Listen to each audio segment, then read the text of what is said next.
আমি থাকি কুমিল্লা কান্দির পার। নাম কি আপনার? আমার নাম চাঁদনি আক্তার। তো চাঁদনি আপু, যে ফটোটা পাঠাইছেন এটা কি আপনার? জি, এটা আমার ছবি। মাশাআল্লাহ, দেখতে খুব সুন্দর। পরিবারে কে কে আছে আপনার? আছে পরিবারে, আম্মু আছে, ছোট একটা বোন আছে। কাজকর্ম কিছু করেন?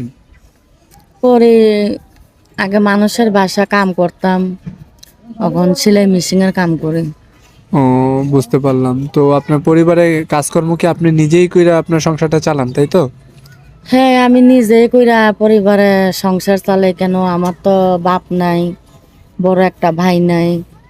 আমি আমি কর্ম করি, আমি সেলাই মেশিনের কাম করে সংসারটা কষ্ট মষ্ট করে চালাই। বুঝতে পারলাম। তো আপু, অনেক দর্শক আছে দেশ বিদেশ থেকে যোগাযোগ করতে চায়, ফোনের মাধ্যমে কথা বলতে চায়। আপনার কোনো মোবাইল নাম্বার আছে, ইমো নাম্বার? হ্যাঁ, আছে। এই যে যেটা দিয়ে কথা বলতেছি এটাই না? হ্যাঁ হ্যাঁ, যেটা দিয়ে কথা বলতেছে এইটাই আমার ইমো নাম্বার, আর হাত নাম্বার এইটাই। আচ্ছা আপু, কারণ কি মোবাইলের মাধ্যমে তো বিস্তারিত সবকিছু বলা যায় না একটা জীবনে। তো আমি আপনার নাম্বারটা এবং কি ফটোটা ভিডিওর স্ক্রিনে দিয়ে দেবো। যদি কোনো দর্শক কথা বলতে চায় আপনাকে ফোন দিলে ধরে কথা বললেন। আচ্ছা, ঠিক আছে ভাইয়া, সমস্যা নাই।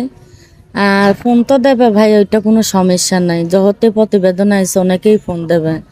একটাই রিকোয়েস্ট, মনে করেন যে আর কি ভালো মানুষ, সে ভালো মন নিয়ে ফোন দিতে বললেন ভাইয়া, বুঝছেন? ওকে, ঠিক।